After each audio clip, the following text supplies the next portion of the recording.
Hello, welcome to the channel. It's great to see you. This is the drawing to introduce. Should I take a picture of it and edit it in? Is that more masterful?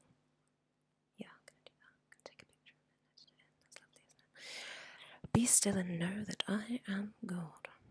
Okay, that fine line between madness and genius. Careful not to cross it. You don't want to end up going full Kanye.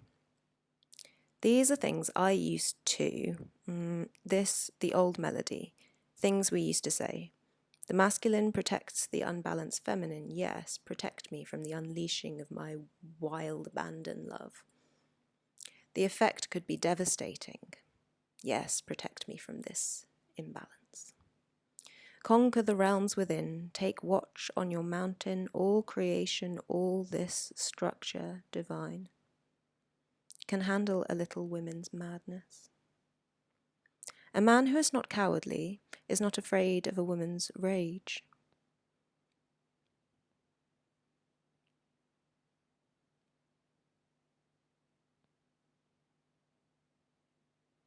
A man who is in compassionate holding of his mother's suffered injustices.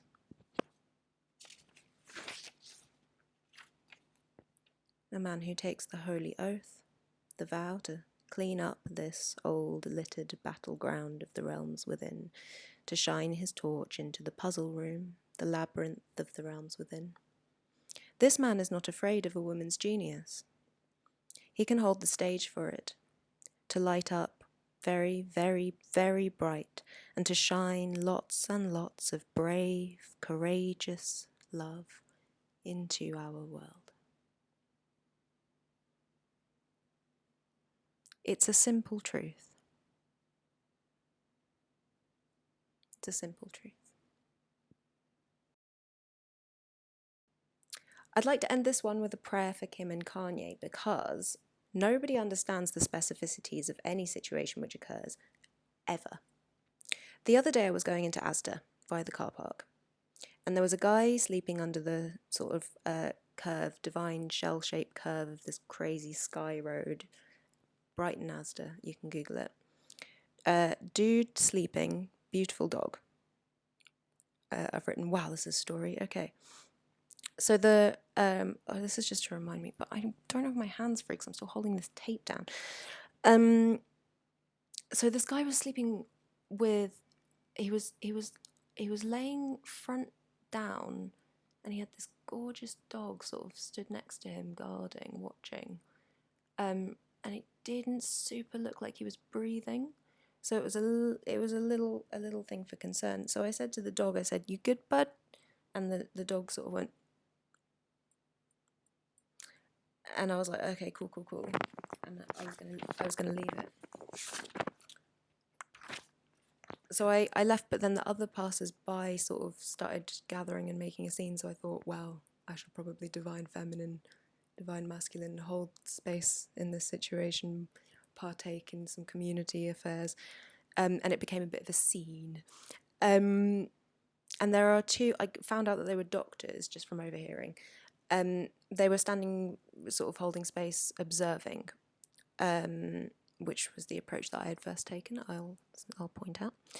And there's a man in his 60s, and he says, as a dog owner, I'm telling you, that dog would be acting different if it was, and he couldn't say if he was dead, immediately cowardly. So I'm not sold on his assessment of the situation, which I said out loud as I walked behind the doctors.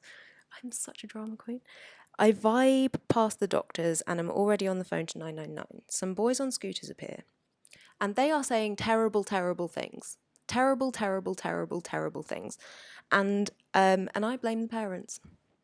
And I'm talking calmly with the 999 lady and sort of educating the boys offhand as well as best as I can.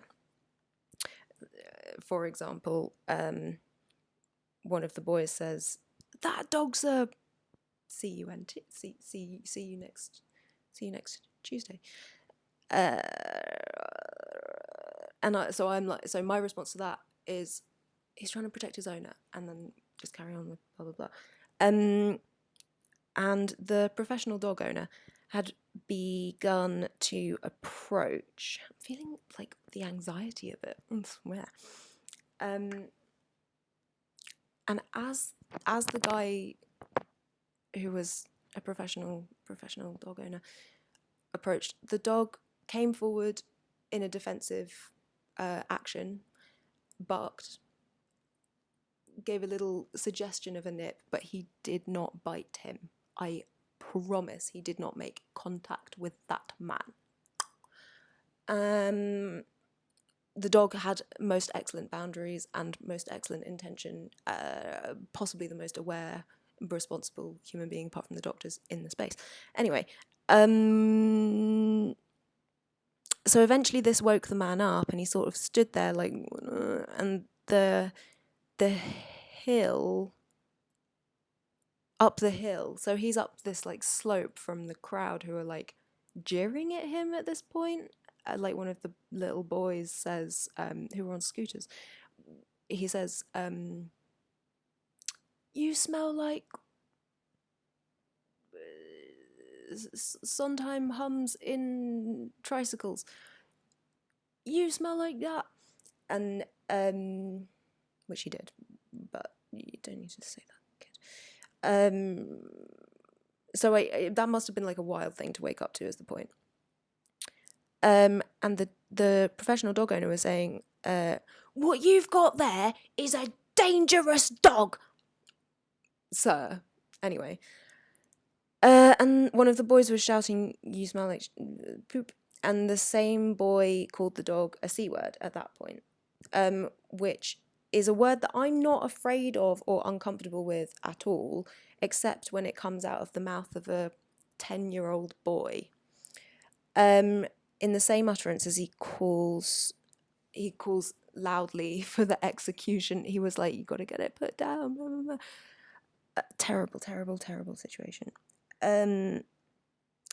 For which I entirely blame the patriarchy, obviously.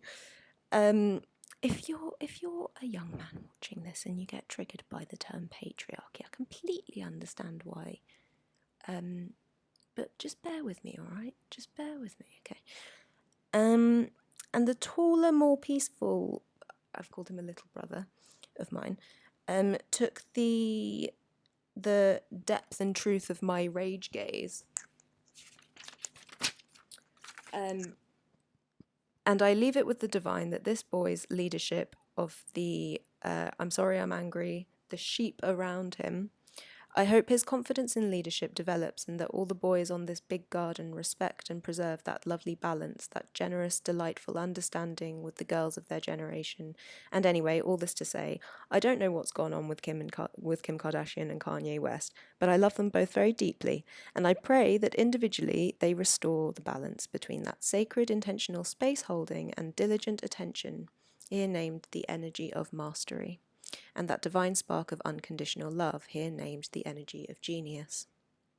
May all polarities be one.